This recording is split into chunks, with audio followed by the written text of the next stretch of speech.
The text message glowed on my phone screen like a slap across the face. Don't come tonight. You'll just embarrass yourself and the family. Mom doesn't need your drama. Stay home with your little app thing. I read it 3 times before my hands started shaking. My husband of 7 years had just uninvited me from his mother's birthday party. The party I'd helped plan. The party I'd ordered the cake for. The party where I'd arranged for the caterer because his sister couldn't be bothered. I sat on the edge of our bed, the bed we'd shared for years, and felt something crack inside my chest. Not my heart breaking. That had been breaking slowly for years, piece by piece, with every dismissive comment and eye roll. This was different. This was the sound of my patience finally running out. My phone was still in my hand when I heard it buzz again. But this time it wasn't my phone. It was Brandon's iPad on the nightstand, the one he always left at home because he said he didn't need it for work. The screen lit up with a notification. Can't wait to see you tonight, baby. Glad you finally told her to stay away. She's always so awkward at family things anyway. Love you. The message was from Simone, his colleague from the marketing firm. The woman he'd sworn was just a friend, when I'd asked why she kept texting him at midnight. I picked up the iPad with steady hands. I didn't cry. I didn't scream. I unlocked it with the passcode he thought I didn't know and started reading.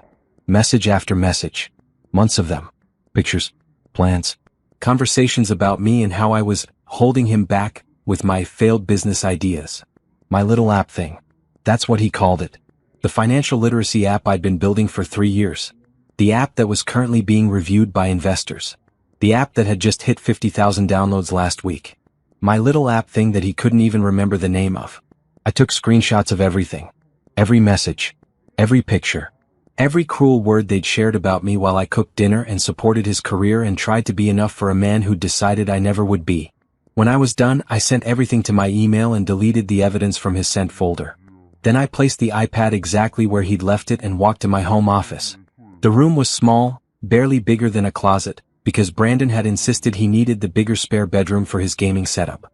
I'd painted the walls myself in a soft blue color and hung up my business degree from night school. The degree he'd rolled his eyes at when I walked across the stage. My laptop sat on the desk, surrounded by notebooks full of ideas and plans. On the screen was an email from Harrison Tech Ventures. They wanted to meet again. They'd used the word revolutionary to describe my app's approach to teaching financial literacy to underserved communities. They'd mentioned acquisition numbers that made my head spin. I opened my phone and looked at Brandon's text again. Don't come tonight. You'll embarrass yourself. For 7 years, I'd made myself smaller so he could feel bigger. I'd listened to his family talk about my cute little projects, while they praised his middle management position like he'd cured cancer. I'd smiled through dinners where his mother asked when I'd give up my hobby and focus on giving her grandchildren. I'd apologized for taking up space in my own life. I thought about the party happening right now. Brandon would be there in his expensive suit, the one I'd picked out and paid for with my savings. His mother would be holding court, probably already complaining that I hadn't shown up to serve cake. His sister would make comments about my hair or my clothes. Aunt Simone would be there, standing next to my husband, laughing at inside jokes about the wife who wasn't good enough. Let them laugh. Let them celebrate. Let them think they'd won by excluding me. I opened my laptop and started typing an email to Harrison Tech Ventures. I'm ready to move forward with acquisition discussions. When can we meet? The reply came back in 5 minutes. Tomorrow, 10 a.m. Bring your lawyer. We're prepared to make a serious offer. I scheduled the meeting. Then I opened another tab and searched for divorce attorneys. The first one had a consultation available next week. I booked it. My phone buzzed with a text from Tasha, my best friend since college. Girl, I just saw Brandon's Instagram story. Is he really at his mom's party with that woman from his office? I looked. There it was. Brandon with his arm around Simone, both of them smiling at the camera. His mother between them looking delighted. The caption read, "Family means everything. Celebrating with the people who matter most." The people who matter most. I wasn't even worth a mention. I texted Tasha back. Can you come over? I need help with something. On my way. You okay? I looked around my small office. At my degree. At my laptop with the email that could change my life. At the screenshots of my husband's betrayal saved safely in the cloud. Yeah, I typed back. I'm better than okay. I'm done. When Tasha arrived 20 minutes later, I was already making lists. Things to document. Assets to protect. Evidence to gather. She took one look at my face and knew. You're leaving him. I'm doing more than that. I said. I'm winning. She sat down across from me and I showed her everything. The messages. The affair. The years of being treated like I was worthless. And then I showed her the email from Harrison Tech Ventures. Her eyes went wide. Nadia. This is serious money they're talking about. I know. He has no idea, does he? About any of this. I smiled for the first time in hours. He thinks I'm home playing with my little app thing. Tasha started laughing and after a moment I joined her. Not because anything was funny, but because after 7 years of making myself small, I was about to become too big to ignore. Brandon wanted me to stay away from his family party because I'd embarrass myself. He had no idea that soon he'd be the one embarrassed. He dismissed my dreams so completely that he'd never even bothered to check if they were coming true. His loss. My gain. And I was just getting started. I couldn't sleep that night. Every time I closed my eyes, I saw Brandon at that party, Simone by his side, both of them relieved that I wasn't there to ruin their good time. I saw his mother's face, probably saying something about how much better the evening was without me bringing down the mood. At 3 in the morning, I gave up on sleep and went back to my office. I pulled out a notebook and started writing down every memory I'd been trying to forget. Every moment I'd excused or explained away. Every time I told myself I was overreacting. The time Brandon told his boss I was between jobs, when I was actually launching my first app prototype. I'd been so excited to tell him about my progress, and he'd changed the subject to talk about his promotion chances. The Christmas his family had given everyone thoughtful presents except me. I'd gotten a gift card to a discount store with $15 on it. When I'd looked hurt, his sister had said, "Well, we didn't know what to get someone who doesn't really work." I'd been working 60 hours a week at my day job while building my business at night. But because I wasn't bringing in big money yet, it didn't count. The time I'd been invited to pitch my app at a startup competition and Brandon had rolled his eyes. "Another one of your things," he'd said. "Let me know when you win something that actually matters." I'd placed second and won $5,000 in seed funding. He'd spent the evening complaining that I'd wasted a Saturday on fantasy business stuff, instead of going to his friend's barbecue. Every anniversary where he'd forgotten or put in minimum effort while I'd planned elaborate surprises. Every birthday where his gift was something he wanted, not something I'd like. Every conversation where my achievements were brushed aside while his minor work victories required celebration. I told myself he was stressed. I told myself he showed love differently. I told myself I was too sensitive, expecting too much, being unrealistic about what marriage looked like. But it wasn't marriage. It was slow erasure. By the time the sun came up, I had 10 pages of memories written down. Evidence that this wasn't sudden. This wasn't about one text message or one affair. This was about 7 years of being told I didn't matter, and finally believing it enough to accept it. Not anymore. I showered and dressed in my best business suit. The navy one that made me look professional and confident. The one Brandon had called too much, when I'd worn it to his office party, like I was trying to show off. Today I was meeting with people who thought my ideas were worth millions. Today I was allowed to be too much. Tasha picked me up at 9. She'd insisted on driving me to the meeting, said I needed support. Really, I think she just wanted to see me walk into that boardroom and claim what I'd earned. "You ready for this?" she asked as we pulled into the parking garage of the Harrison Tech building downtown. "I've been ready for 3 years, I said. I just didn't know it yet. The Harrison Tech offices were everything I'd dreamed about. Glass walls, modern furniture, and a view of the city that made you feel like anything was possible. The receptionist smiled at me like I was important, not like she was doing me a favor by acknowledging my existence. "Miss Coleman, they're ready for you in conference room A." Miss Coleman. Not Mrs. Walker. I'd kept my maiden name when I got married, even though Brandon's mother had pitched a fit about it. "It's not traditional," she'd sniffed.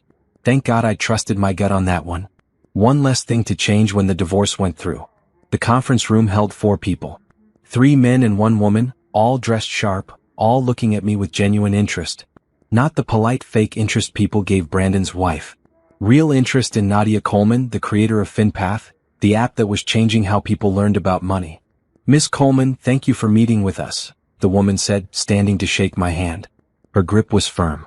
"I'm Patricia Hughes, CEO of Harrison Tech. These are my partners. We've been following your app's growth and we're impressed." "Thank you for the opportunity," I said, settling into a chair that probably cost more than my car. We talked for 2 hours. They asked questions about my vision, my user base, my plans for scaling. They understood what I was trying to do in ways Brandon had never bothered to learn. They saw the potential he'd dismissed as a hobby.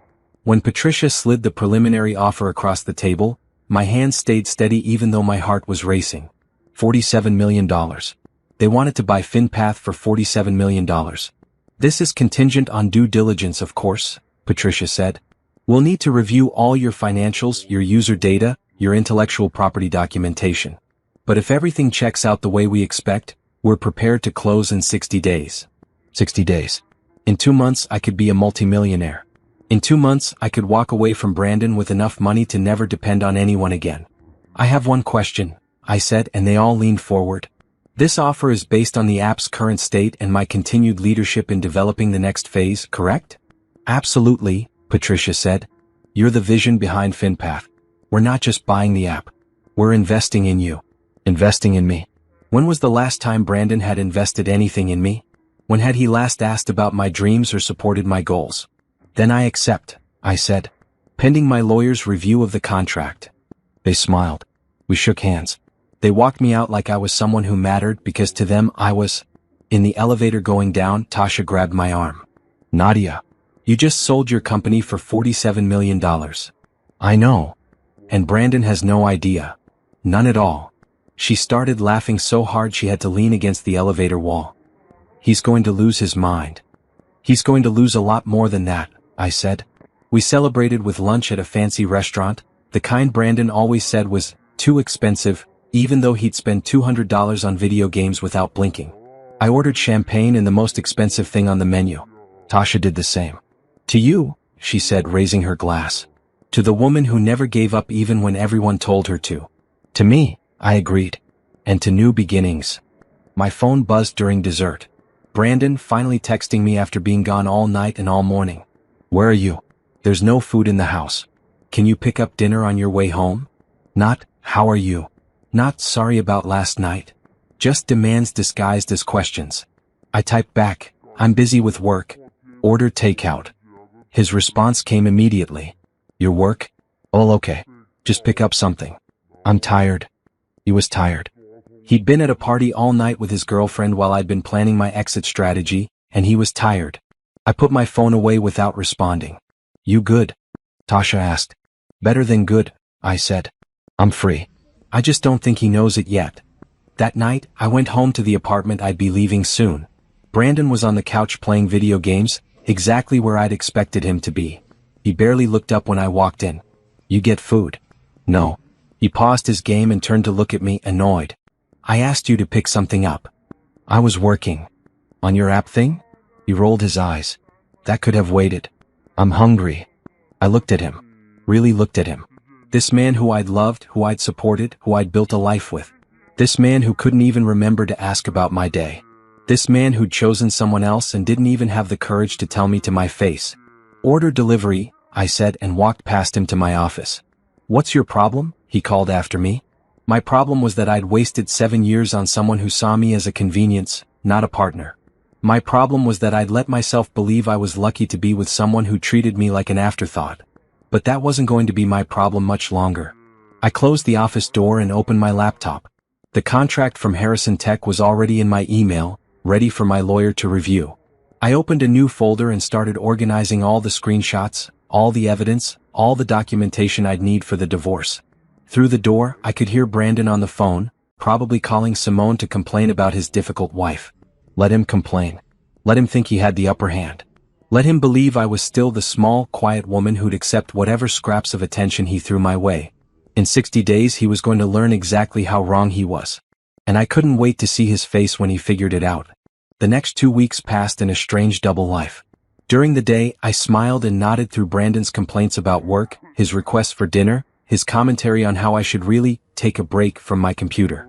At night, while he slept next to me or stayed late at the office doing whatever he did with Simone, I worked. I worked with my lawyer, a sharp woman named Gabrielle who'd looked at my evidence and said simply, "He won't see this coming." Good. I worked with Harrison Tech's legal team, reviewing contracts and intellectual property agreements. I worked with my accountant to understand exactly what I owned and what Brandon could try to claim in the divorce. The answer to that last question was, not much. We had a prenup, insisted on by his mother who'd been convinced I was after the family's money. Joke was on her since the family money was mostly debt and delusion. But that prenup protected my business, stated clearly that any venture I created was solely mine. Brandon had signed it without reading it, too busy bragging about how his family was so wealthy they needed protection. Thank you, future mother-in-law who never liked me anyway. You just saved me a lot of legal fees. The acquisition should close in about 6 weeks if everything goes smoothly, Gabrielle told me during one of our late-night calls. I'd recommend you file for divorce exactly 1 week after the deal closes. That way the asset is secure, the money is in your account, and he can't claim any part of the business or the sale. What if he tries anyway? Let him try. The prenup is airtight, and you built FinPath entirely before and during the marriage with no financial contribution from him. I've got 3 years of bank statements showing you funded everything yourself. He has no claim. I love Gabrielle. She understood that this wasn't just about ending a marriage. This was about protecting what I'd built from someone who'd tried to tear it down. Brandon's mother called me one afternoon while I was reviewing contract amendments. I almost didn't answer, but curiosity got the better of me. Nadia, she said, her voice dripping with false sweetness. I wanted to apologize about the party. Brandon mentioned you weren't feeling well. So that was the story he'd told. I wasn't feeling well. Not that he'd uninvited me. Not that he'd brought his girlfriend. I'm fine, I said. Just busy with work. Oh yes, your little computer project. That's sweet, dear, but at some point you might want to focus on more important things. Brandon's career is really taking off, and he needs a supportive wife who can focus on family. More important things. Family. She meant giving up everything I'd worked for to be a better accessory to her son. I'll keep that in mind, I said, and ended the call before she could say more. That night, Brandon came home late again. His shirt smelled like perfume that wasn't mine. He didn't even try to hide it anymore. I'm going out Saturday, he announced, not asked. Office party. You probably wouldn't enjoy it anyway. Lots of work talk. That's fine, I said. I have a meeting myself. He laughed. Actually laughed. A meeting? For your app? Yes. Okay, sure. Have fun with that. He grabbed a beer from the fridge and headed to the living room, already pulling out his phone to text someone. Probably Simone, letting her know he'd successfully kept his wife away from another event. Saturday came. Brandon left at 6, dressed in cologne and confidence. I waited until his car pulled out of the parking lot, then got dressed myself. But not for a meeting. For a celebration. Tasha had organized a small gathering at her place. Just our closest friends from college, the ones who'd believed in me when no one else did. The ones who'd asked about FinPath's progress and celebrated every milestone. The ones who'd told me years ago that Brandon wasn't good enough for me. You were right, I told them as we sat around Tasha's living room with wine and laughter. All of you. You were right about him. We didn't want to be right, said Nicole, who'd been in my business classes. We wanted him to prove us wrong. He proved you right instead, I said. But it's okay. Because while he was busy trying to make me feel small, I was building something he couldn't touch. To Nadia, Tasha raised her glass. The smartest one of all of us. The one who's about to become disgustingly rich while her trash husband figures out what he lost. We drank to that. We laughed about it. We made plans for how I'd spend my money. Travel. A new place to live. Investments. Maybe a luxury car just because I could. What are you going to do when you tell him? Nicole asked. Serve him divorce papers the same day I announced the acquisition, I said. Let him find out with everyone else that his wife's little hobby just made her a multimillionaire. Cold? Tasha said, grinning. I love it. He told me not to come to his mother's party because I'd embarrass the family, I said. So I'm returning the favor. I'm going to embarrass him in front of everyone he's ever known. My phone buzzed. A text from Brandon. Party's boring. Heading to Jackson's bar with some people from work. Don't wait up. Jackson's bar. Where Simone would definitely be. Where he'd drink too much and probably go home with her after. I showed the girls the text. They all made disgusted sounds. How did you stand it for so long?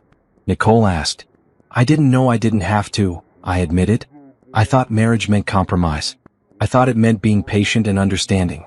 I thought if I just worked hard enough and was good enough, he'd finally see my worth. And now I know my worth, and it's a number he can't count to. I finished my wine. He's about to learn an expensive lesson about respecting your partner. We talked until after midnight. When I got home, Brandon's car wasn't in its spot. I let myself into our apartment and didn't wonder where he was. I didn't care anymore. I went to my office and checked my email. Patricia from Harrison Tech had sent over the final timeline. 4 weeks until closing. 4 weeks until my life changed forever. Brandon stumbled in around 2 in the morning, drunk and loud. He tripped over his shoes and cursed. I heard him bang around the kitchen looking for water, then collapse on the couch. He didn't even try to come to bed. Good. I didn't want him there anyway. Sunday morning, I woke up to find him still on the couch, snoring with his mouth open. His phone had fallen on the floor beside him. I picked it up, unlocked it with the passcode I knew, and took a few more screenshots of his conversation with Simone from last night. "Can't wait until you finally leave her," Simone had written. "We could be so happy." "Soon," Brandon had replied. "I'm just waiting for the right time. She's so dependent on me, I have to do it carefully." I almost laughed out loud. Dependent on him. He thought I needed him. He thought I was waiting around for him to decide my worth. He had no idea that in 4 weeks I'd be the one walking away. And when I did, I'd take everything that mattered with me. My independence. My business. My dignity. My future. All the things he tried to take from me and failed. I put his phone back where I'd found it and went to make myself breakfast. Through the kitchen window I could see the city skyline. Somewhere out there was my new life waiting. My new apartment. My new beginning. And Brandon wasn't invited. The hardest part wasn't planning to leave. It was pretending everything was normal while I built the walls between us brick by brick. Every morning, I woke up next to a man who thought he knew me and realized he'd never known me at all. He'd known the version of me that made him comfortable. The version that didn't challenge him or outshine him or expect more than the bare minimum. He'd loved that version because she was easy to control.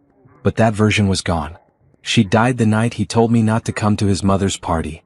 What was left was someone he wouldn't recognize even though she was sleeping 3 feet away from him every night. I became a ghost in my own marriage. Present but not there. Responsive but not engaged. Playing a role until I could exit stage left. Brandon didn't notice. Of course he didn't. He'd stopped noticing me years ago. "We should do something this weekend," he said one morning while scrolling through his phone. Not looking at me. Just filling the silence. "Maybe catch a movie or something." "I have to work," I said. He waved his hand dismissively. "You always have to work. That app isn't going anywhere. Take a break." That app had just hit 100,000 active users. That app was generating revenue that would have impressed him if he'd bothered to ask. That app was going to set me free. "Maybe next weekend," I lied, knowing there wouldn't be a next weekend for us. Not really. His mother called to invite us to dinner. Family time, she called it, though we all knew it meant 2 hours of subtle insults directed at me while everyone pretended not to notice. "Tell her I have a work deadline," I told Brandon. "Again?" He sighed like I was being difficult. "She's going to think you hate her." "Okay." He blinked. Usually I'd argue or defend myself. I'd explain that I didn't hate her, that I just had legitimate commitments. I'd make myself smaller to smooth things over. Not anymore. If his mother thought I hated her, that was between her and reality. "Fine, whatever," Brandon muttered. "I'll go without you." "Great," I said and meant it. He went to his mother's dinner. I worked with Gabrielle to finalize the divorce filing. We had everything ready. Just waiting for the Harrison Tech deal to close. "You're sure about this?" Gabrielle asked during one of our calls. "Once you file, there's no taking it back." "I've never been more sure of anything." "Good. Because based on these messages you've shown me, he's going to lose his mind when he realizes what's happening." That was the part one was looking forward to. Not hurting him exactly. Just him finally understanding that I wasn't the person he thought I could manipulate forever. At work, my day job I was still maintaining, my coworkers had started noticing changes. "You seem different lately," my cubicle neighbor said. "Good different. More confident." I was different. I was remembering who I'd been before Brandon had spent 7 years trying to convince me I was less than I was. I'd been ambitious, smart, capable, driven. I'd believed I could change the world with the right idea and enough hard work.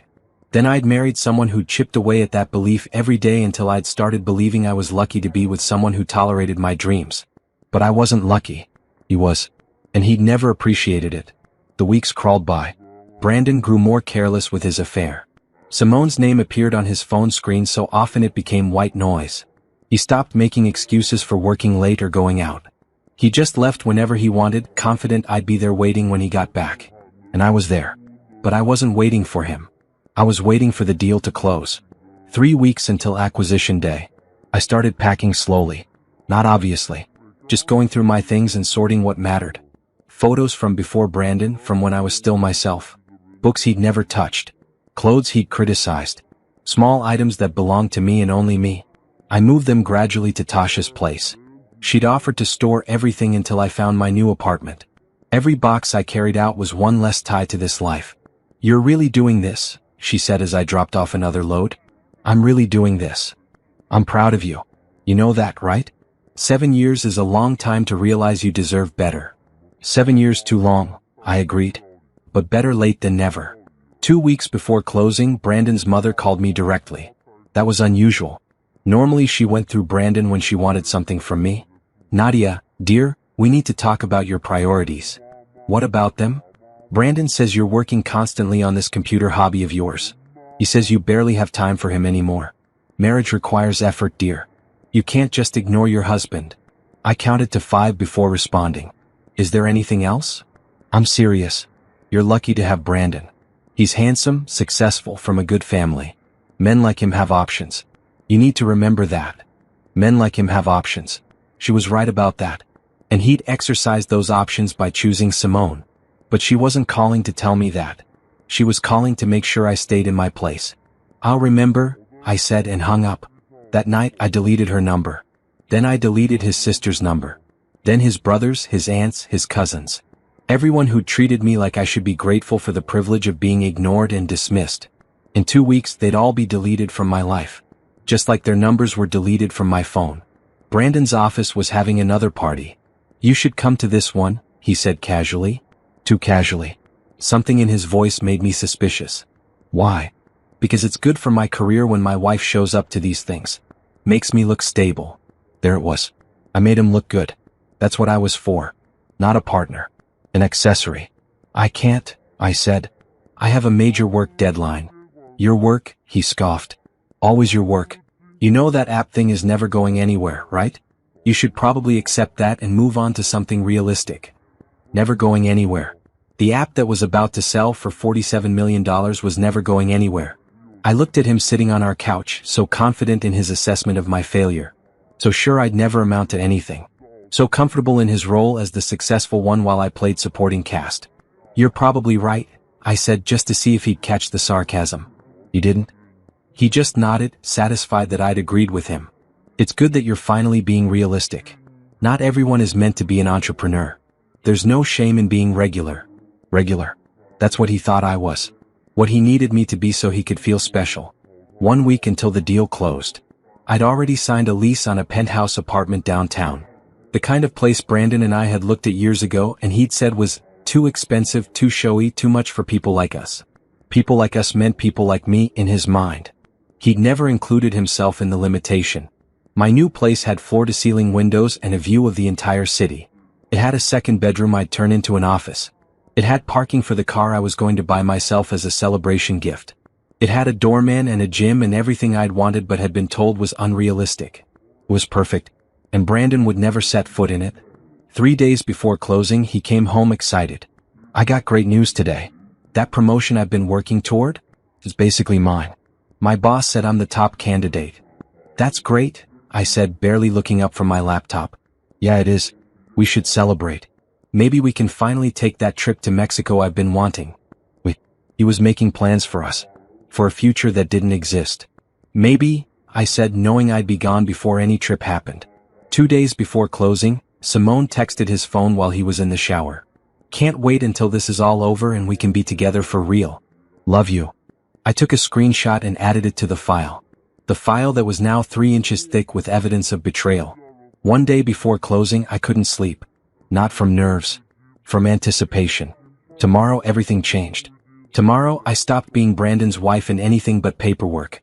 Tomorrow I became the version of myself I should have been all along. Brandon snored beside me, oblivious to the fact that his whole world was about to collapse. And I felt nothing but relief. Closing day arrived on a Tuesday morning with blue skies and possibilities.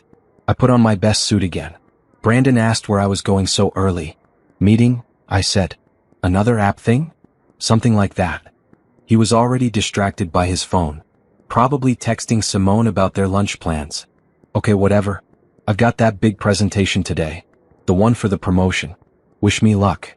"Good luck," I said and meant it differently than he thought. The Harrison Tech offices looked different today. More real. This wasn't preparation or negotiation anymore. This was the moment 3 years of work became something concrete. Patricia and her team were already in the conference room when I arrived. Gabrielle sat beside me, my backup and my protection. Across the table sat lawyers and executives and people who saw my vision as valuable. "Ms. Coleman," Patricia said, smiling genuinely, "are you ready to change your life?" I thought about Brandon at home, getting ready for his presentation. I thought about his mother, probably planning another family dinner I wouldn't be invited to. I thought about Simone, checking her phone for texts from my husband. None of them knew what was about to happen. None of them had any idea. "I'm ready," I said. We signed papers for 2 hours. Page after page of legal language that all meant the same thing. I'd done it. I'd built something from nothing. I'd turned an idea into an empire. I'd proven every single person who doubted me completely wrong. When the last signature was done, Patricia stood and reached across the table to shake my hand. "Congratulations. You're officially $47 million richer. The funds will transfer to your account within 24 hours. $47 million. More money than Brandon would make in his entire career. More money than his mother could fathom. More money than anyone who'd called my work a hobby could imagine. We're excited to have you on board as Chief Innovation Officer," Patricia continued. "FinPath is just the beginning. We want you to lead our entire financial education division. Chief Innovation Officer. A title. Recognition. Respect. Everything I'd been denied at home, I'd earned professionally. Thank you for believing in the vision," I said. "Thank you for having it," Patricia replied. "Not many people see opportunities where you did. That's what makes you special." Special. When was the last time Brandon had called me special? Or anything positive at all? Gabrielle and I left the building together. She was grinning. "You did it? How do you feel?" "Like I can breathe for the first time in years." "Good. Now comes the fun part. Are you ready to file?" I'd asked Gabrielle to have the divorce papers ready to file the moment the acquisition closed. She had them in her bag already prepared. "File them," I said. "Today?" "He'll be served at his office tomorrow." "Is that going to be a problem?" I thought about Brandon getting served divorce papers at work in front of his colleagues. In front of Simone. Right after he found out his wife had sold her little app thing for millions. "Not my problem," I said. We filed the papers that afternoon. By the end of business day, Brandon would legally be my soon-to-be ex-husband. He just didn't know it yet. I went back to the apartment one more time. Brandon wasn't home yet. His presentation must have run long. I had maybe an hour before he returned. I moved through the rooms saying goodbye to a life I'd outgrown. The kitchen where I'd cooked dinners for a man who barely thanked me. The living room where I'd sat quietly while he played games and ignored my existence. The bedroom where I'd slept next to someone who'd chosen someone else. In my office, I packed the last of my things. My laptop. My notes. My degree. Everything that represented my real life, not the one I'd pretended to live with Brandon. I left behind the things that had never been mine anyway.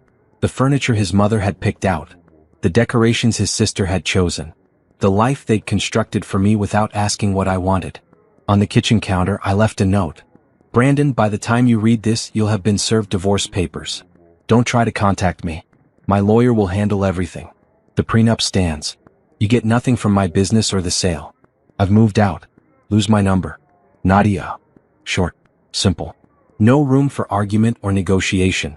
I wasn't interested in closure or explanation. I'd given 7 years to someone who'd given me nothing but reasons to leave. I called a car service. They arrived within 10 minutes. Professional movers had already taken everything that mattered to me earlier in the week when Brandon was at work. This last trip was just me and my laptop bag. I didn't look back as the car pulled away. There was nothing in that apartment worth turning around for. Tasha met me at my new place. The penthouse I'd signed for without telling Brandon. The one with views that made me feel like I could see my whole future laid out in city lights. "Welcome home," she said, handing me champagne and a housewarming gift. "This doesn't feel real yet," I admitted. "It's real. You're free.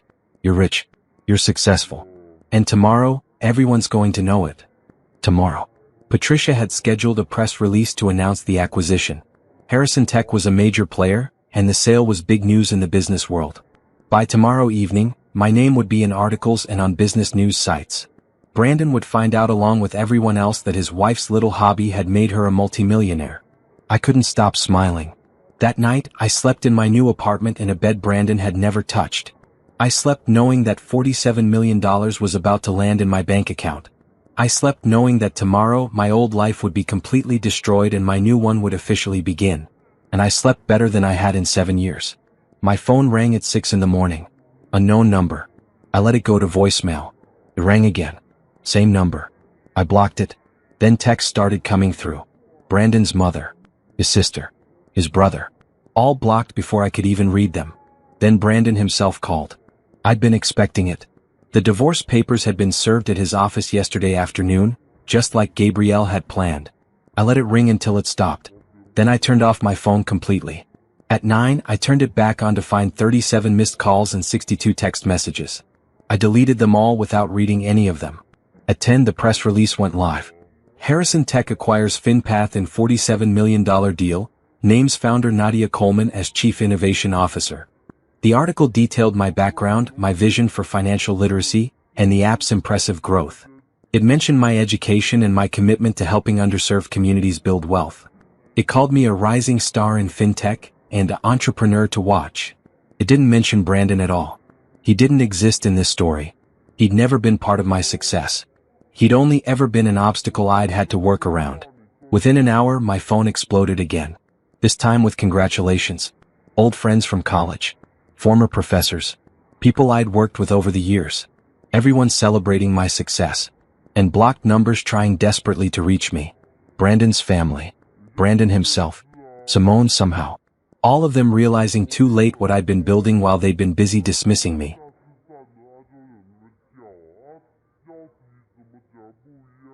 Nicole called. Girl, you're everywhere.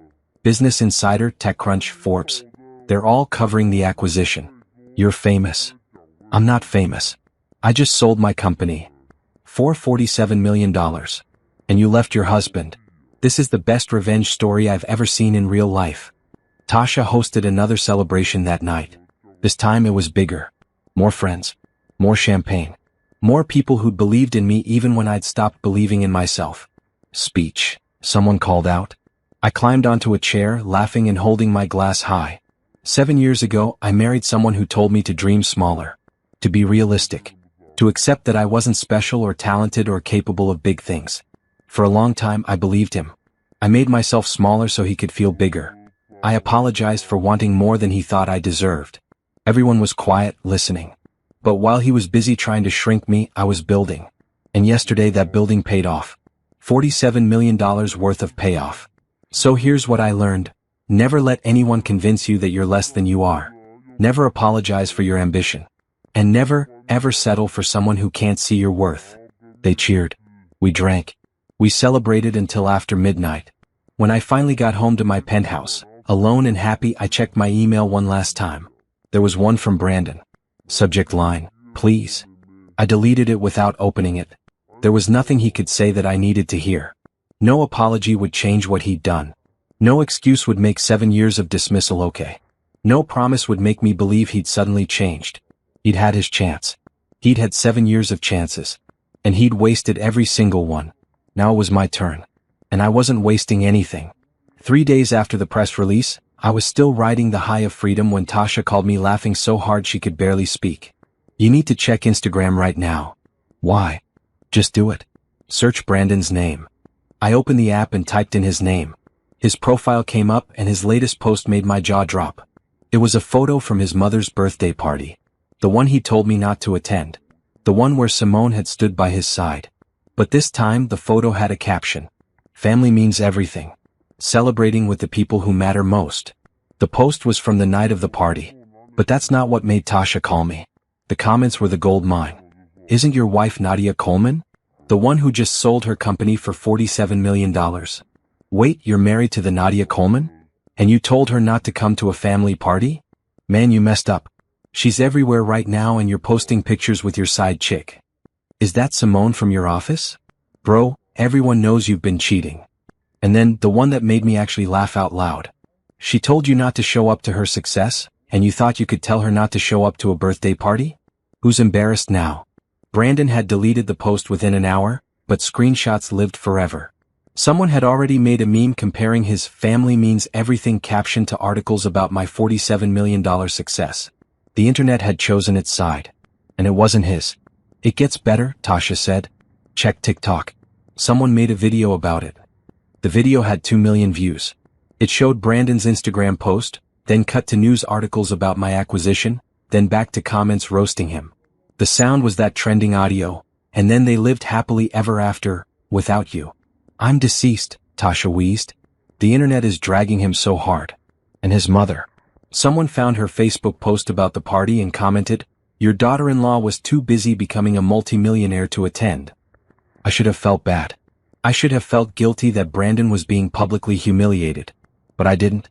He'd spent 7 years making me feel small privately. Now he was learning what consequences felt like. My lawyer called that afternoon. We need to talk about his response to the divorce filing. Let me guess. He wants to fight it. Worse.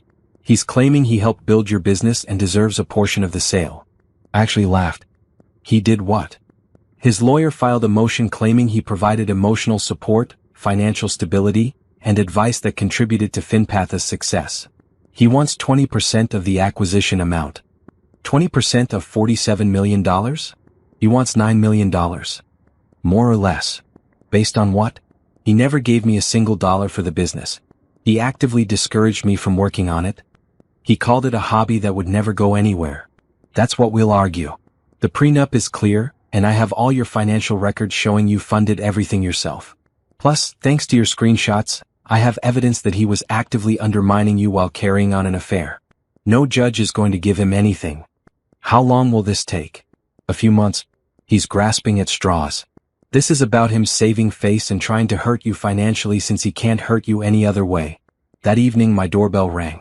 I checked the camera and saw Brandon standing in my hallway. I didn't open the door. "Nadia, I know you're in there. Please, we need to talk." I stayed silent and still. This is crazy. You can't just walk away from 7 years of marriage without a conversation. I deserve to understand what happened. What happened was 7 years of neglect, dismissal, and betrayal. But he'd been there for all of it. If he didn't understand by now, no conversation would help. "I'm sorry, okay? I made mistakes. But we can work through this. We're married. That means something." The camera showed him leaning against my door. He looked tired. Defeated. Nothing like the confident man who'd told me not to come to his mother's party. "Your company? Our company. That's amazing, Nadia. I always knew you could do it. We should celebrate together. We're a team.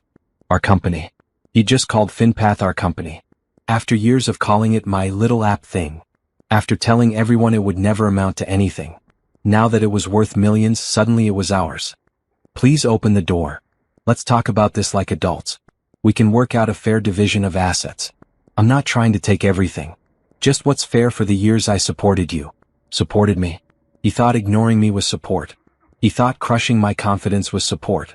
He thought cheating on me was support. I picked up my phone and texted him. "Leave or I'll call security." I watched him check his phone through the camera. His shoulders sagged. "You're really going to throw away 7 years over a mistake? Over me being human and messing up?" A mistake. An affair wasn't a mistake. It was a choice. Many choices. Hundreds of texts and lies and moments where he chose someone else. "Fine," he said to the door. "But this isn't over. You don't get to walk away with everything while I get nothing. I helped build that business whether you want to admit it or not." He finally left. I watched him get in the elevator, defeated and angry. My phone rang. "Tasha. Did you see?" "See what now?" Brandon's mother posted on Facebook. Someone screenshot it and it's going viral. I looked. His mother had written a long post about family values and how marriage was sacred and how young people today gave up too easily. She talked about commitment and working through hard times. She didn't mention her son's affair. She didn't mention 7 years of treating me like I wasn't good enough. She didn't mention telling me to give up my dreams to focus on being a better wife. The comments though. The comments were perfect. "Ma'am, your son cheated on his wife. She sold her company for $47 million and you're mad she's leaving? Would you stay married to someone who cheated on you? Family values like telling your daughter-in-law not to come to your birthday party? The only person who gave up easily was your son when he chose his side chick over his wife." Brandon's whole family was getting destroyed on social media. His sister's post about gold diggers who abandoned their families, had been ratioed so hard she turned off comments. His brother's vague post about loyalty had people in the replies asking if loyalty included cheating. They'd spent 7 years treating me like I was lucky to be part of their family. Now the world was telling them they'd been lucky to have me, and they'd been too stupid to realize it. Simone deleted all her social media accounts. Smart move. People had found her Instagram and were commenting on every post about being a homewrecker. Her LinkedIn profile had reviews from strangers warning companies not to hire her. The internet was brutal. And I didn't feel sorry for any of them. A week later, I was featured in Forbes. The article was titled, "From Dismissed Dreams to $47 million, How Nadia Coleman Built FinPath While Everyone Doubted Her." The reporter had done her homework. She'd interviewed my college professors, my early investors, and people who'd watched me build FinPath from nothing. She'd painted a picture of someone who'd succeeded despite every obstacle, including an unsupportive spouse. She'd asked me about Brandon in the interview. I'd been honest. My ex-husband never believed in my business. He called it a hobby. Told me to be realistic. Made me feel like wanting success was somehow wrong or greedy. For a long time, I believed him. I made myself smaller to make him comfortable. But the thing about making yourself small is that you're still capable of big things. You're just doing them while being underestimated. And that, it turns out, is an advantage. The article went viral. Millions of shares. Thousands of comments from women who'd been told to dream smaller, to be realistic, to settle for less than they deserved.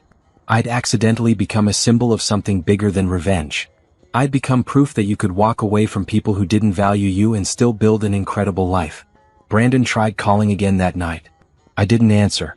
But he left a voicemail and curiosity made me listen to it. "Everyone's treating me like I'm the villain, Nadia. Like I'm the bad guy in your success story. But you know that's not fair. I supported you. I gave you stability. I paid the bills while you worked on your app. Doesn't that count for something?" He'd paid the bills. With money from his job. While I'd worked my day job and built a company at night. He'd done the bare minimum that any adult does, and he thought that entitled him to millions of dollars. "Your lawyer is being unreasonable. 20% is more than fair. I could ask for half. Maybe I should ask for half. We built this life together even if you built the company alone." There it was. The threat. "Give me money or I'll make this harder." But he'd forgotten something important. I had the best lawyer money could buy. And soon, I'd have 47 million reasons not to care about his threats. The next morning, my bank account showed a deposit that made me stare at the screen for 5 full minutes. $47 million. Minus taxes and legal fees, but still more money than I'd ever imagined having. More money than Brandon would make in 10 lifetimes.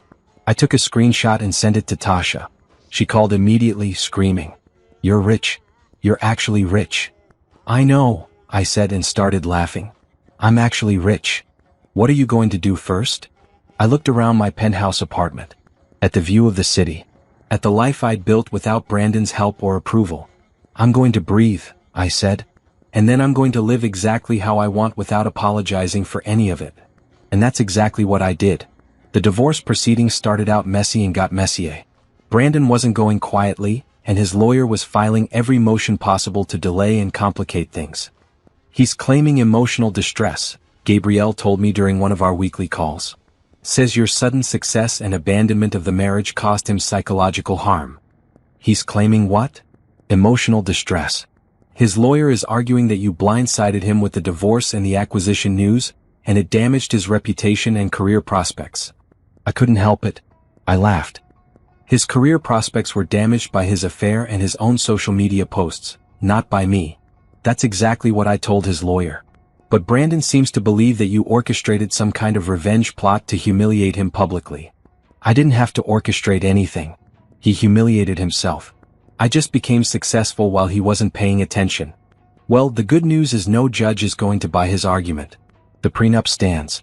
The business was entirely yours before, during, and after the marriage. He has no claim to any of the acquisition money. So why are we still fighting? Because he's angry and embarrassed, and this is the only power he has left.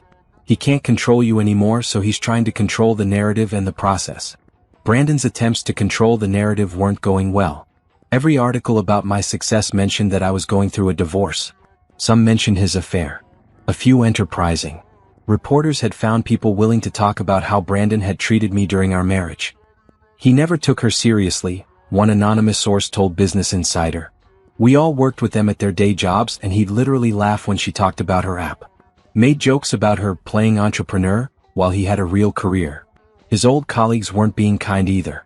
Someone told TechCrunch that Brandon had tried to take credit for my success at work after the acquisition was announced. He was telling everyone he'd been advising her on the business strategy all along. Said he was basically a silent partner. But we all knew he thought her company was a waste of time. He's only claiming involvement now that it's worth millions. Even Simone was facing consequences. Her company had quietly let her go. Office affairs were one thing, but being publicly known as a homewrecker in the middle of a high-profile divorce was bad for business. She tried to reach out to me through a mutual connection. The message was apologetic and pathetic. I never meant for any of this to happen. Brandon said you two were basically over anyway. I didn't know he was lying. I'm sorry for my part in everything. I've lost my job and my reputation over this. I didn't respond. Her career problems weren't my responsibility. She'd made choices as an adult, and adults lived with consequences. Brandon's family was having their own crisis. His mother kept calling from different numbers trying to get through to me. When she finally caught me off guard and I answered, her tone was very different from before. Nadia, sweetheart, I think there's been a terrible misunderstanding. Sweetheart. She'd never called me that in 7 years. We all love you so much. Your family. This divorce is happening so fast. Don't you think you should slow down and really consider if this is what you want? It is. But Brandon made a mistake. One mistake. Marriage is about forgiveness. It's about working through the hard times together. Is that why you told him to uninvite me from your birthday party? Because family works through hard times together. Silence. That was... Brandon misunderstood. I never said you couldn't come. I just thought maybe you'd be more comfortable staying home since you're always so busy with work. Sure. And this business success of yours, it's wonderful. Really. We're all so proud. But you have to understand that Brandon supported you through the building years. He provided stability. That has value. There it was. She wanted me to give her son money. The prenup says otherwise. Prenups can be renegotiated. And honestly, demanding that prenup before the wedding was my lawyer's idea. I never thought you were a gold digger. You have to know that. I have to go. Wait please. Can we at least have lunch? Talk this through as family? We're not family anymore, I said and hung up. She tried calling back. I blocked the number. Then I blocked every number associated with Brandon's family. They'd spent 7 years making it clear I wasn't good enough for them. Now that I was successful, suddenly I was family. Suddenly I mattered. But I'd stopped needing their approval the day I left. 2 months into the divorce proceedings, Brandon showed up at one of my speaking engagements. I was giving a talk at a tech conference about building businesses while facing adversity. The room was packed, over 500 people. I saw him in the third row, sitting there like he had every right to be in my space. Like his presence was supposed to intimidate or distract me. I didn't acknowledge him. I gave my speech exactly as planned. I talked about people who doubted me. About building something while being told it would fail. About walking away from situations that no longer served me. Sometimes the people closest to you can't see your potential because they're too invested in keeping you at their level, I said, looking directly at Brandon. That's not love. That's insecurity. And you don't owe anyone access to your life just because they're familiar. The crowd applauded. Brandon's face went red. During the Q&A, someone asked about my divorce. I don't usually discuss personal matters publicly, I said. But I'll say this, I spent 7 years making myself smaller so someone else could feel bigger. The moment I stopped doing that, my life expanded in ways I never imagined. Sometimes the trash takes itself out. Your job is just to not bring it back inside. The room erupted in laughter and applause. Brandon stood up and walked out. Good. After the talk, he was waiting outside the conference room. Security was nearby, so I didn't feel threatened. Just annoyed. That was a nice speech, he said. Full of lies but nice. I didn't lie about anything. You made me sound like a villain. Like I spent our whole marriage holding you back. That's not fair, Nadia. I loved you. You loved having someone who didn't challenge you. That's different. I supported your dreams. You mocked them. Every single day. You told me to be realistic. To give up. To focus on being a better wife instead of wasting time on an app that would never work. I was trying to protect you from disappointment. No, you were trying to protect yourself from being outshone. And you failed. I succeeded anyway. Despite you, not because of you. He stepped closer. You think you're so much better than me now. You think money makes you special. I always was special, Brandon. You just couldn't see it because you were too busy trying to make me believe I wasn't. Security started walking toward us. Brandon noticed and backed off. This isn't over, he said. Yes, I replied. It is. You just haven't accepted it yet. I walked away and didn't look back. Not that time. Not ever again. 3 months into the divorce, Gabriel called with good news. His lawyer is recommending he drop the financial claims. Why? Because we have too much evidence against him. The affair, the messages, the public statements he's made. Every motion he's filed has been denied. He's spending thousands in legal fees to get nowhere. His lawyer knows he can't win. So it's almost over? We're proposing a settlement. He gets nothing from the business or the sale. You split the value of the apartment and any joint savings, which is basically nothing since you kept separate accounts. He walks away with maybe $20,000 and no claim to anything else. And if he doesn't accept? Then we go to court and he loses anyway. But he'll have spent even more money on lawyers. His attorney is going to recommend he take the deal. A week later, Brandon's lawyer contacted Gabriel. He was accepting the settlement. Just like that, it was over. 7 years of marriage dissolved for less than the cost of the wedding. The final divorce decree arrived on a Thursday. I signed it in my penthouse apartment, surrounded by the life I'd built without him. Gabrielle notarized it and sent it back to the court. How do you feel? She asked. Free, I said. And I meant it. That night, Tasha brought over champagne. To being officially single and officially rich, she toasted. To new beginnings, I added. Are you going to date again? Like now that you're free? I hadn't thought about it. Dating seemed like something from another life. But I was only 32. I had time. Maybe eventually. When I meet someone who sees me as an equal, not an accessory. Standards, Tasha approved. As you should. My phone buzzed. Unknown number. I'd gotten good at ignoring those. But this text said, congratulations on your divorce and your success. You deserve both. Take care of yourself. Simone. I showed Tasha, who made a disgusted face. What does she want? A cookie? She helped destroy your marriage and now she's congratulating you? Doesn't matter, I said, deleting the message. She's irrelevant. They all are. And they were. Brandon. Simone. His family. Everyone who'd made me feel small.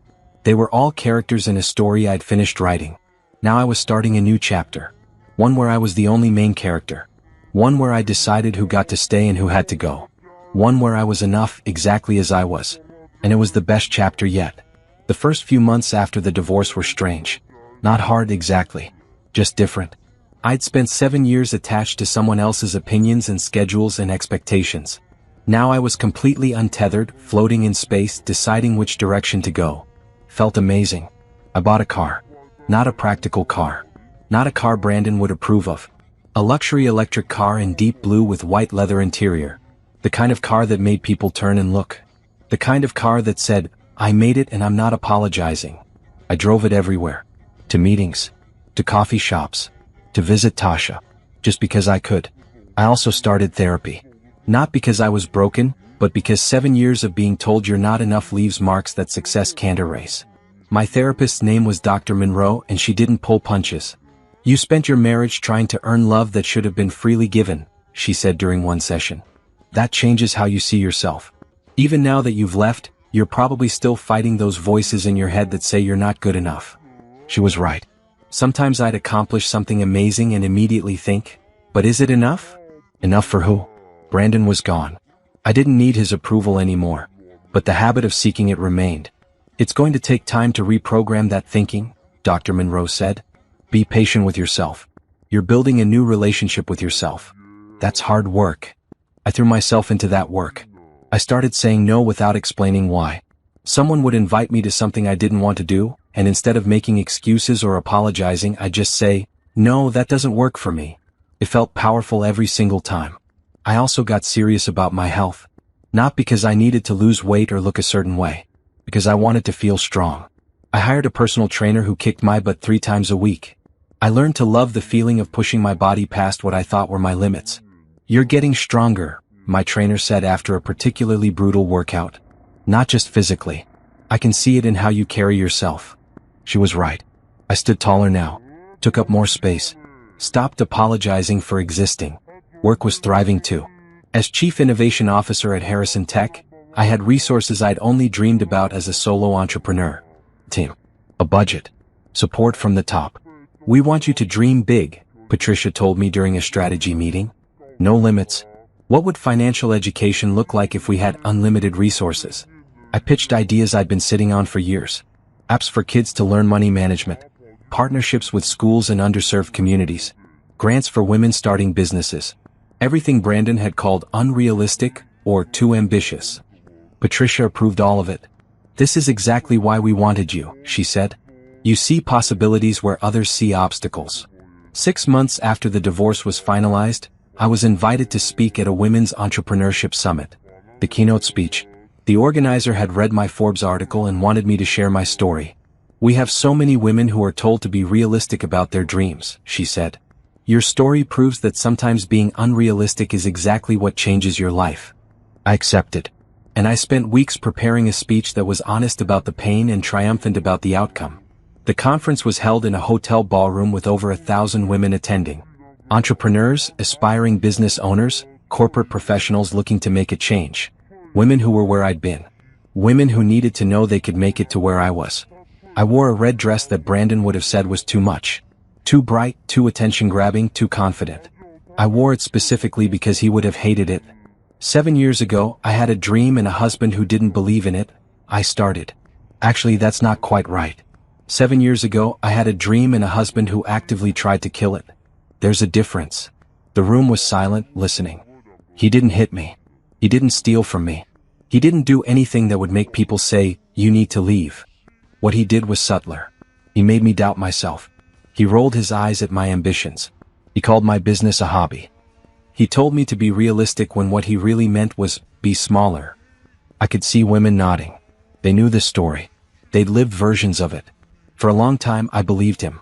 I thought maybe I was being unrealistic. Maybe I should focus on being a better wife instead of building a company. Maybe my dreams were too big for someone like me. I paused, looking out at all those faces. But here's what I learned. The people who tell you to dream smaller are afraid of what happens when you dream big. They're not protecting you from disappointment. They're protecting themselves from being left behind. The room erupted in applause. I told them about building FinPath in secret. About the late nights and early mornings. About the day Brandon told me not to come to his mother's party. About finding out about the affair. About the moment I decided I was done being small. I didn't leave because he cheated, though that was certainly motivation. I left because I finally understood that I'd been living a half-life. I'd been rationing my dreams and my joy and my potential to make someone else comfortable. And that's not love. That's imprisonment with a ring on it. More applause. Some women were crying. The divorce was hard. The judgment was hard. His family calling me selfish was hard. But you know what was harder? 7 years of pretending I was happy. 7 years of making myself smaller. 7 years of apologizing for wanting more than I was given. I told them about the acquisition. About the $47 million. About becoming successful while everyone who doubted me had to watch. Is it petty that I enjoyed their shock? Maybe. Do I care? Not even a little bit. The room laughed. Here's what I want you to know. You don't need permission to want more. You don't need approval to chase your dreams. You don't need someone else to believe in you before you believe in yourself. All you need is the courage to start and the stubbornness to keep going when people tell you to stop. I finished the speech to a standing ovation. Women rushed the stage afterward, wanting to talk, to share their stories, to thank me for saying what they'd been feeling. One woman grabbed my hand with tears in her eyes. My husband tells me I waste time on my business. But I'm going to keep building anyway. Because of you. No, I said gently. Not because of me. Because you're worth it. I just reminded you what you already knew. That night, I got back to my hotel room exhausted but energized. My phone had dozens of messages from women who'd been at the conference. Women sharing their stories. Women saying they were leaving toxic relationships. Women saying they were finally going to start that business they'd been dreaming about. I'd wanted revenge on Brandon. What I'd gotten was so much better. I'd gotten proof that my story mattered. That my success inspired others. That walking away from someone who didn't value me was the most powerful thing I could have done. Tasha sent me a link to Twitter. My speech had been recorded and posted. It was going viral. Thousands of retweets. Tens of thousands of likes. Women sharing it with the caption, "Needed to hear this today." Brandon would probably see it eventually. He'd see me in my red dress, confident and successful, telling the world about how I'd built an empire while he'd been too busy dismissing me to notice. Let him see. Let him understand finally what he'd lost. But honestly, I wasn't thinking about Brandon anymore. I was thinking about the woman I'd become. The woman who wore red dresses and gave keynote speeches and didn't apologize for taking up space. I liked her. A lot. And I was excited to see what she'd do next. The next morning, I woke up to an email from a publisher. They wanted me to write a book. Your story is resonating with millions of women, the email said. We'd love to help you tell it in a way that can reach even more people. A book. My story in my own words, permanent and real. I scheduled a call for next week to discuss it. I was building something bigger than a successful company. I was building a legacy. One that would outlast any memory of the man who tried to make me small. And that felt better than any revenge could ever feel. 1 year after the divorce, my life looked nothing like it had before. I'd published my book, Unsmall, Building Success While Breaking Free, and it had hit the New York Times bestseller list. I'd spoken at conferences on 4 continents. I'd launched a nonprofit foundation providing microloans to women starting businesses. And I'd started to believe I might be ready to let someone new into my life. Not because I needed someone. I'd proven I was complete on my own. But because being complete on your own and choosing to share your life with someone who respects that completeness were 2 different things. I met Andre at a tech conference in Austin. He was the founder of a cybersecurity company that had recently gone public. Successful, smart, and most importantly, he didn't seem intimidated by my success. Nadia Coleman, he said, approaching me after my panel on financial inclusion.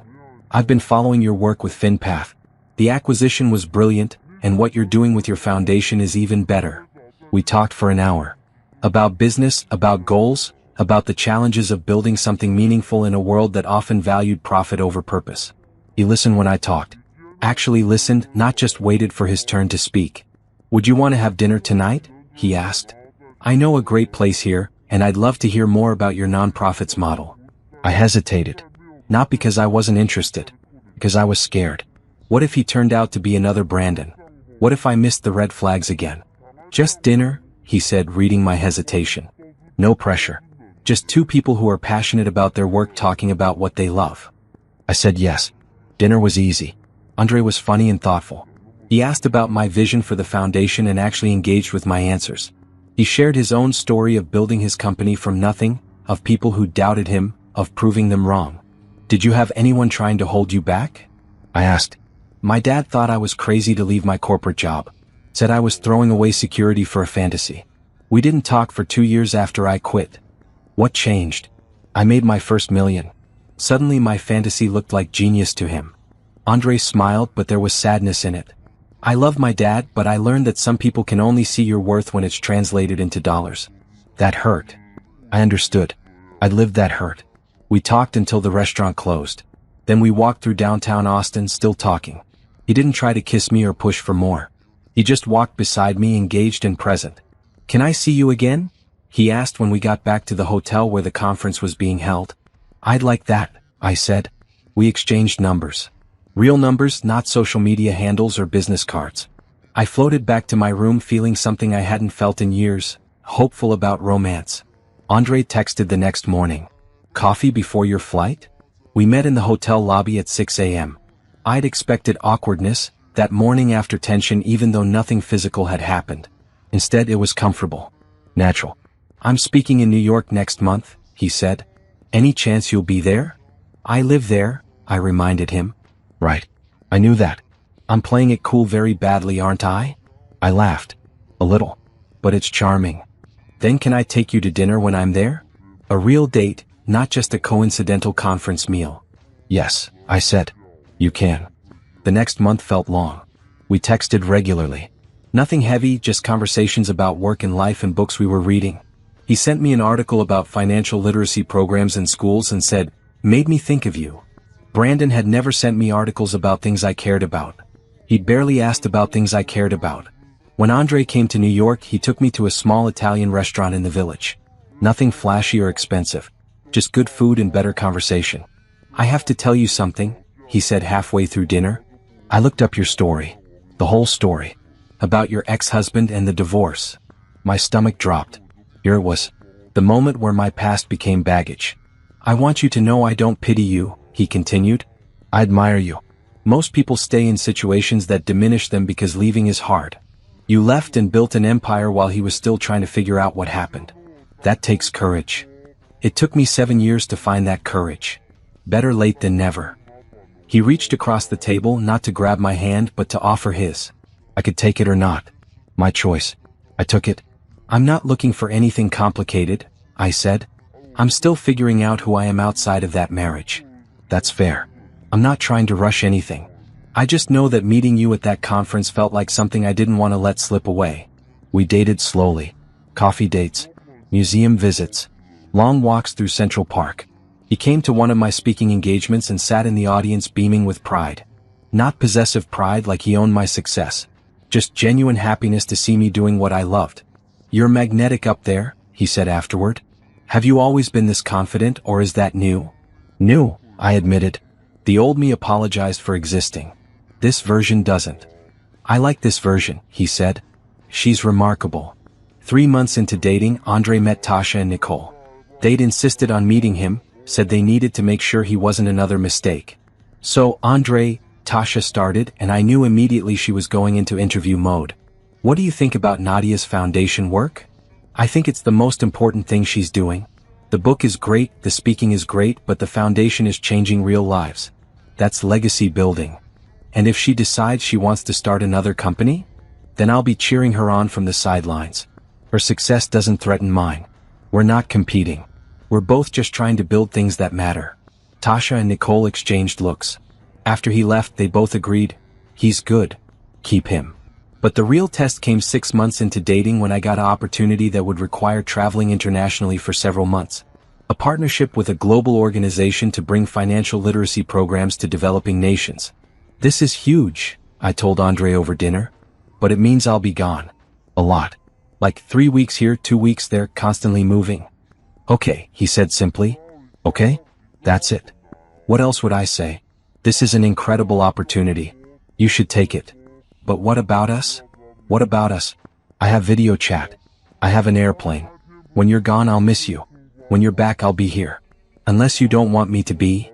I stared at him. Brandon would have thrown a fit. He would have made it about him, about how I was choosing work over our relationship, about how I was being selfish. Andre was just supportive. You're really okay with this? Nadia, I didn't fall for you because you're convenient or available all the time. I fell for you because you're ambitious and driven and changing the world. Why would I want to stop you from doing that? I felt tears threatening. I'm not used to this. I know. Your ex was an idiot. But I'm not him. Your success doesn't scare me. It's one of the things I love most about you. Well, he'd said love. Did you just? Yeah, I did. And you don't have to say it back. I just wanted you to know. I love you, Nadia Coleman. The whole you. The ambitious you, the successful you, the you who's still healing from being told she was too much. All of it. I kissed him. Right there in the middle of the restaurant, I kissed him like my life depended on it. I love you too, I said when we came up for air. That scares me, but I do. Why does it scare you? Because the last time I loved someone, he used it as permission to make me smaller. I can't go through that again. You won't, Andre said firmly. I'm not interested in small versions of you. I want the full, unedited, too ambitious, takes up space, refuses to apologize version. That's who I fell in love with. I took the international opportunity. Andre visited me twice while I was abroad. We video chatted almost every night. And when I came home after 3 months of changing lives in places most people never thought about, he was at the airport with flowers and a smile. Welcome home, he said. I'm proud of you. Tell me everything. That's when I knew. This was different. This was real. This was what love was supposed to look like. Not someone trying to dim your light so theirs looked brighter. But someone bringing their own light and creating something brilliant when they shine together. Tasha asked me one night over wine, do you ever think about Brandon anymore? Sometimes, I admitted. Not because I miss him. Just because I'm grateful he showed me what I didn't want. He taught me to recognize my worth by showing me what it looks like when someone doesn't see it. That's very zen of you. I'm serious. If he hadn't been so terrible, I might have stayed comfortable. I might never have pushed for the acquisition or taken risks or built the foundation. His failure to value me forced me to value myself. So in a weird way, him being awful was the best thing that could have happened. Don't let him hear you say that. He'll think he deserves credit. He doesn't deserve anything, I said. But I deserve everything. And I finally believe that. 1 year into dating Andre, my foundation held its first annual gala, a fundraiser to support our microloans program. We'd invited major donors, tech industry leaders, and women entrepreneurs from around the world. I wore a gold dress that made me feel like royalty. Andre wore a tux and looked at me like I was the only person in the room. "You're staring," I said. "You're stunning." I'm allowed to stare at my girlfriend when she's stunning. The gala was a success. We raised over $2 million in one night. I gave a speech about why financial literacy mattered, about giving women the tools to build their own empires, about breaking cycles of poverty through education. During the cocktail hour, a woman approached me. She was young, maybe 25, and nervous. "Miss Coleman, I just wanted to thank you. Your foundation gave me a microloan last year. I started a catering business. This month, I made enough to pay myself a salary for the first time. Because of you." These moments, these were better than revenge. Better than watching Brandon squirm. Better than any amount of money or success. This was purpose. This was legacy. This was knowing that my pain had been transformed into power that helped others. "I'm so proud of you," I told her. "But you did this. The loan was just a tool. You built the business. You believed in me when no one else would. Then pay it forward," I said. "When you make it big, help another woman get started. That's how we change the world." She promised she would. That night after the gala, Andre and I sat on my balcony looking at the city lights. "You built something really special," he said. "Not just the foundation. Your whole life. Everything you've created. It's remarkable." "We built something special," I corrected. "You're part of this life now." "I'm honored to be." I leaned against him, content and complete. 1 year ago, I'd been scared to trust anyone. Scared to let anyone close. Scared that love meant losing myself again. But Andre taught me that real love expanded you. It didn't diminish you. It gave you room to grow and cheered when you did. My phone buzzed. A notification from LinkedIn. Someone had endorsed me for resilience. I smiled. Yeah, I had that. I'd earned it. And I wasn't done yet. There were more women to help, more businesses to build, more of my life to live exactly how I wanted. Brandon had told me to dream smaller. Instead, I dreamed bigger than he could have ever imagined. And I was just getting started. 2 years after the divorce, I was living a life I'd once thought was impossible. The foundation had grown to support over 5,000 women entrepreneurs across 20 countries. My book was being adapted into a documentary. I'd been named one of Forbes' most influential women in tech. And I was happy. Actually, genuinely happy in a way I'd forgotten was possible. Andre and I had moved in together 6 months ago. Not because we had to, but because we wanted to. Because coming home to someone who loved me for exactly who I was felt right. "I've been thinking," he said one Sunday morning while we were making breakfast. "What if we got married?" I dropped the spatula. "Not right now," he added quickly. "Whenever you're ready. If you're ever ready. I just wanted you to know I'm in this for the long term. That's all." I picked up the spatula, my heart racing.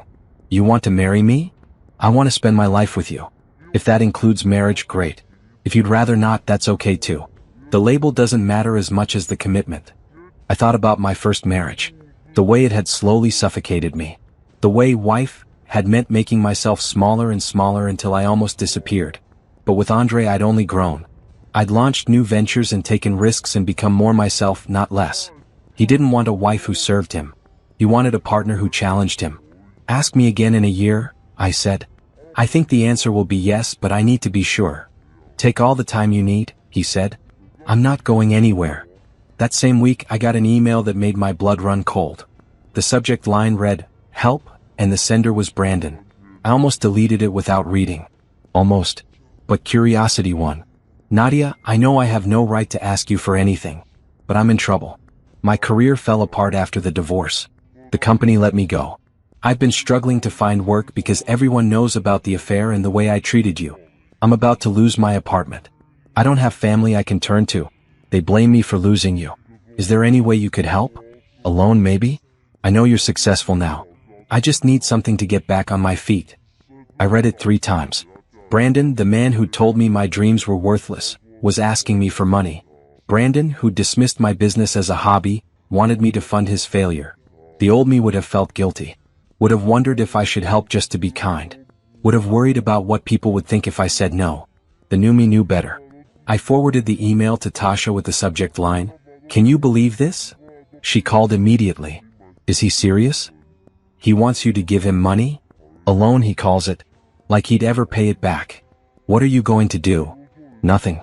He's not my problem anymore. Good. He made his bed. Now he gets to lie in it. I closed the email without responding. Brandon didn't deserve a response. He didn't deserve my time or attention or money. He'd had 7 years to support me and had chosen not to. I didn't owe him anything now. But he didn't give up. He sent another email a week later. Then another.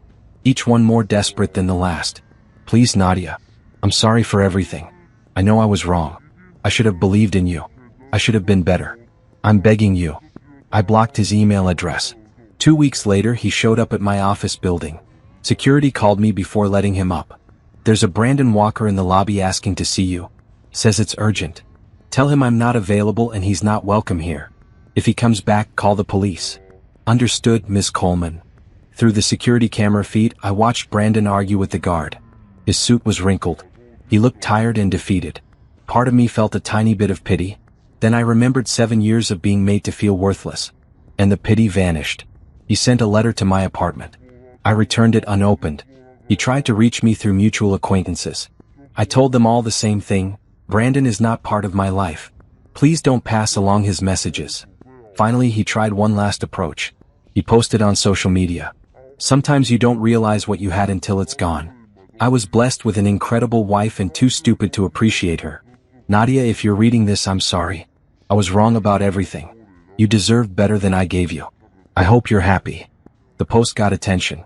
People commented calling him pathetic, saying it was too little, too late, asking what he expected her to do about it now. One comment made me laugh. So you spent years tearing her down, cheated on her, tried to claim credit for her success, and now you want sympathy? Go sit in the corner and think about what you've done. I didn't respond to the post. I didn't acknowledge it at all. Brandon's regret wasn't my concern. His financial problems weren't my responsibility. His life falling apart wasn't something I needed to fix. I'd spent 7 years trying to fix things for him, trying to be enough for him, trying to make him happy. I was done with that job. A month later, I got a call from his mother.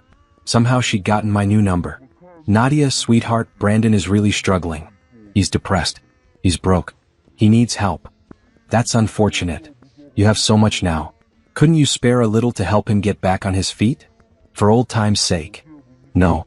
But you were married to him. You made vows. And he broke them. Repeatedly. His problems aren't mine to solve. How can you be so cold? So heartless? He made mistakes, but he's suffering now. He watched me suffer for 7 years and did nothing. He dismissed my dreams. He cheated on me. He told me not to come to your birthday party because I'd embarrass the family. Now he's embarrassed and you expect me to save him? Silence on the other end. I've built a good life, Mrs. Walker. A life where I'm respected and valued. Brandon isn't part of that life and he never will be again. Please stop contacting me. I hung up and blocked her number too. That night, Andre found me on the balcony looking out at the city. You okay? You seem quiet. I told him about Brandon's messages. About his mother's call. About all of it. And you said no? I said no. Good. You don't owe him anything. I know. But part of me wonders if I'm being cruel. If I should help just to be kind. Andre turned me to face him. Listen to me. Kindness doesn't mean letting people who hurt you continue to have access to your resources. Brandon had years to be kind to you. He chose not to be. You're not being cruel by protecting yourself and your peace. I just don't want to be the villain in his story. You're not the villain. You're the one who survived. You're the one who thrived. You're the one who walked away and built something beautiful. That's not villainy. That's strength. He was right.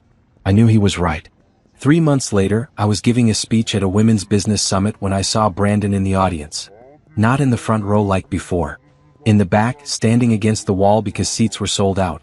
I almost stumbled over my words. Almost lost my train of thought. But I recovered. The people who doubted you don't deserve to witness your success, I said, looking directly at him. But sometimes they show up anyway. That's okay. Let them watch. Let them see what they missed out on. Let them understand finally that you never needed their belief. You just needed your own.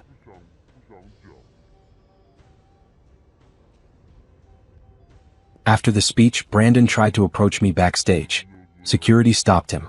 Please, I heard him say. I just want 5 minutes. just to apologize properly. I looked at him through the doorway. He looked older, defeated. Nothing like the confident man who told me my dreams were silly. I could have let him in. Let him apologize. Given him the closure he was seeking. Instead, I turned to security. Please escort him out. He's not welcome here. I watched them lead him away. He didn't fight it. Just followed them out, shoulders slumped. Tasha appeared at my elbow. You okay? Yeah, I said. I really am. Because I was. Seeing Brandon didn't hurt anymore. It didn't make me angry or sad. It just made me grateful that I'd found the strength to leave. 6 months later, my foundation hosted a conference for the women we'd helped. Over 300 female entrepreneurs came to share their stories and network with each other. The keynote speaker was a woman named Rachel who'd gotten one of our first microloans. She'd used it to start a cleaning business. Now, 5 years later, she owned a cleaning company with 50 employees and annual revenue of over $2 million. Ms. Coleman's foundation didn't just give me money, Rachel said during her speech. It gave me permission to dream big. It showed me that someone believed I could do this. And that belief changed everything. I sat in the audience crying happy tears. This was why I'd fought so hard. Why I'd built the foundation. Why I'd turned my pain into purpose. After the conference, Andre pulled me aside. Remember how I asked if I could ask you to marry me in a year? That was 18 months ago. I know. I gave you extra time. So, Nadia Coleman, will you marry me? He pulled out a ring. Simple, elegant, perfect. We can have a prenup, he added. Whatever makes you feel safe. I'm not interested in your money. I'm interested in your happiness. I looked at this man who'd spent 2 years proving that love could be supportive, equal, and joyful. This man who celebrated my success instead of feeling threatened by it. This man who understood that I could be a partner without being diminished. Yes, I said. But only if you let me pay for half the wedding. He laughed and kissed me. Deal. We got married 6 months later. Small ceremony, close friends and family only. No bridesmaids in matching dresses or huge reception hall. Just a celebration of 2 complete people choosing to share their lives. Tasha was my maid of honor. In her toast she said, I've known Nadia for 15 years. I watched her almost disappear in her first marriage. I watched her find herself after it ended. And now I'm watching her marry someone who loves her for exactly who she is. That's what everyone deserves. That's what Nadia finally has. Nicole added, to the woman who proved that the best revenge is a life well lived. And the best life is one where you never settle for less than you deserve. We honeymooned in Greece. 2 weeks of sunshine, good food, and Andre reading my book for the 3rd time. You know I was there for most of this story, I said. You don't have to keep reading it. I'm reading it because I'm proud of you. Because your words inspire me. Because I love being married to someone who changes the world. I'd spent 7 years married to someone who'd wanted me to be smaller. Now I was married to someone who encouraged me to be bigger, bolder, braver. That was the difference between a marriage that dies and a marriage that thrives. When we got back from the honeymoon, there was an envelope waiting at my office. Inside was a wedding card. Congratulations on your wedding. I'm glad you found happiness. You always deserved it. I'm sorry I didn't see that when I had the chance. Be well. Brandon. I showed the card to Andre. Do you want to respond? He asked. No, I said. That chapter is closed. I'm writing new ones now. I threw the card away and went back to work. Because that's what I did now. I worked. I built. I helped other women find their power. I lived loudly and boldly and without apology. Brandon had told me not to show up to his mother's party because I'd embarrassed the family. Instead, I'd shown up to my own life. And I'd made it legendary. 5 years after the divorce, I was featured in a documentary about women in tech. They asked me about my journey. My lowest point became my launching point, I told the interviewer. The moment I stopped trying to be enough for someone who would never see my value was the moment I became unstoppable. Do you have any regrets? Only one. I regret not leaving sooner. But everything happens when it's supposed to happen. I wasn't ready to leave until I was ready. And when I left completely. That made all the difference. What would you say to women in similar situations?